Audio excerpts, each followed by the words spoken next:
Video में हम एक महत्वपूर्ण विवाद पर चर्चा करेंगे जिसमें अमेरिकी कंपनी हिंडनबर्ग और भारतीय बाजार नियामक SEBI securities and exchange board of India की चेयरपर्सन माधवीपुरी बुच शामिल है। हिंडनबर्ग ने अपनी रिपोर्ट में यह दावा किया है कि माधवीपुरी बुच और उनके पति धवल बुच की अडानी ग्रुप से जुड़े ऑफशोर फंडों में हिस्सेदारी है, जिसका उपयोग मनी लॉन्ड्रिंग और शेयर मैनिपुलेशन में किया गया है। हालांकि सेबी और अडानी ग्रुप दोनों ने ही इन आरोपों को पूरी तरीके से खारिज कर दिया है। नमस्कार, मैं अनिशा शर्मा और आप सभी का स्वागत करती हूँ गोल्डन हिल पर। 10 अगस्त को हिंडनबर्ग ने एक रिपोर्ट जारी की जिसमें यह कहा गया कि माधवीपुरी बुच और धवल बुच की मॉरिशस की offshore company global dynamic opportunity fund में हिस्सेदारी है। इस रिपोर्ट के मुताबिक इस फंड का उपयोग अडानी ग्रुप के शेयरों की कीमतों को बढ़ाने के लिए किया गया था। हिंडनबर्ग ने यह भी आरोप लगाया कि सेबी की चेयरपर्सन के पद पर नियुक्ति से पहले धवल बुच ने इस फंड से अपनी पत्नी का नाम हटवाने की भी कोशिश की थी। वहीं इस विवाद के बाद अडानी ग्रुप ने इन आरोपों को पूरी तरीके से खारिज कर दिया है और इसे बदले की भावना से लगाए गए आरोप बताया है। अडानी ग्रुप का कहना है कि हिंडनबर्ग ने अपने फायदे के लिए इन आरोपों को लगाया है और रिपोर्ट में जिन नामों का उल्लेख किया गया है उनके साथ उनका कोई भी व्यावसायिक संबंध नहीं है। अडानी ग्रुप ने यह भी दावा किया है कि पहले लगाए गए सभी आरोपों की गहन जांच की जा चुकी है और सुप्रीम कोर्ट ने जनवरी 2024 में उन आरोपों को खारिज कर दिया है। वहीं माधवीपुरी बुच और उनके पति ने भी इन आरोपों को निराधार बताते हुए इसे सेबी की विश्वसनीयता पर हमला करार दिया है।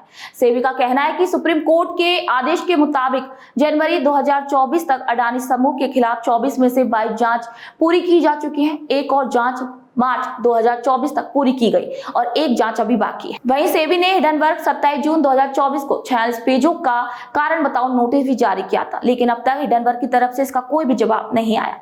आपको बता दें कि पहली बार नहीं जब हिंडनबर्ग ने अडानी ग्रुप पर आरोप लगाया हो। इससे पहले 24 जनवरी 2023 को हिंडनबर्ग रिसर्च ने अडानी ग्रुप पर वित्तीय अनियमितताओं के आरोप लगाए थे, जिसके परिणाम स्वरूप भारतीय शेयर बाजार में भारी उतार चढ़ाव भी आया था और अडानी ग्रुप के शेयरों में भारी गिरावट भी आई, जिससे अडानी ग्रुप को 150 बिलियन डॉलर से भी अधिक का नुकसान हुआ था। तब सेबी ने इस मामले की जांच की और अडानी ग्रुप को क्लीन चिट दे दी थी। हिंडनबर्ग रिसर्च एक शॉर्ट सेलिंग कंपनी है, एक अमेरिकी फर्म है जो स्टॉक मार्केट में संभावित वित्तीय गड़बड़ियों को उजागर करने का काम करती है। इसके फाउंडर नाथन एंडरसन है। इस कंपनी का ध्यान स्टॉक मार्केट, इक्विटी, क्रेडिट और डेरिवेटिव्स पर होता है। वहीं इस कंपनी में शॉर्ट सेलिंग एक ट्रेंडिंग तरीका है जिसमें निवेशक उन स्टॉक्स को उधार लेकर बेचते हैं जिनकी कीमत गिरने की अत्यधिक उम्मीद होती है। जैसे कि अगर किसी स्टॉक की कीमत 200 रुपए है और शॉर्ट सेलर को लगता है कि ये गिरकर 100 रुपए हो जाती है तो वह उन स्टॉक्स को उधार लेकर बेच देता है और जब कीमत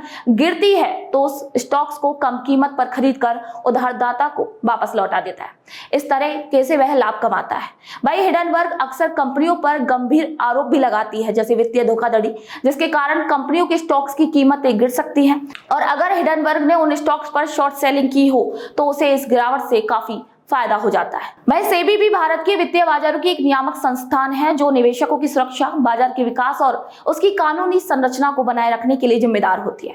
इसकी चेयरपर्सन माधवीपुरी बुच हैं जो संस्था की गतिविधियों और निर्णयों की निगरानी करती है। वह आपको बता दें कि अब इस विवाद के बाद राजनीति में भी आरोप प्रत्यारोप का दौर शुरू हो गया है। कांग्रेस अध्यक्ष मल्लिकार्जुन खड़गे ने इस मामले की जांच के लिए ज्वाइंट पार्लियामेंट्री कमेटी जेपीसी की मांग की और कहा है कि सेबी ने हिंडनबर्ग रिपोर्ट के बाद अडानी ग्रुप को क्लीन चिट दे दी थी, लेकिन अब सेबी प्रमुख पर नए आरोप लगे हैं। वहीं खड़गे ने छोटे और मध्यम निवेशकों की सुरक्षा पर भी जोर दिया है। वहीं राहुल गांधी ने भी इस मुद्दे को उठाया और पूछा कि सेबी की साख पर सवाल उठ रहे हैं। उन्होंने सेबी प्रमुख से इस्तीफा देने की मांग की और यह सवाल भी उठाया कि अगर निवेशकों की कमाई डूब जाती है तो आखिर उसका जिम्मेदार कौन होगा। Over the last few years, larger and larger numbers of people have been investing in India's stock market. They invest their hard-earned, honestly earned savings in the stock market.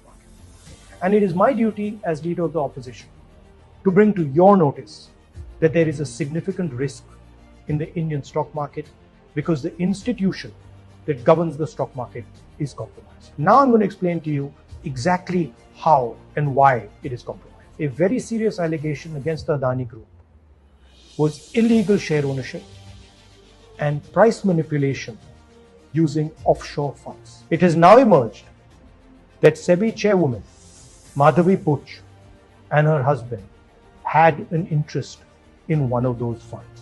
This is an explosive allegation because it alleges that the umpire herself is compromised. वहीं आपके सांसद संजय सिंह ने भी आरोप लगाया है कि सेबी प्रमुख और उनके पति ने पैसे मुखौटा कंपनियों में निवेश किए हैं। वहीं दूसरी तरफ बीजेपी ने हिडनबर्ग रिपोर्ट को खारिज कर दिया है और इसे मार्केट रेगुलेटर को बदनाम करने की एक साजिश बताया है। बीजेपी के सुधांशु त्रिवेदी ने यह आरोप लगाया है कि विपक्षी दल देश में अस्थिरता फैलाने की कोशिश कर रहा है। पूर्व केंद्रीय मंत्री राजीव चंद्रशेखर ने भी इस मामले पर यह कहा है कि रिपोर्ट देश की वित्तीय प्रणाली को अस्थिर करने के लिए बनाई गई है।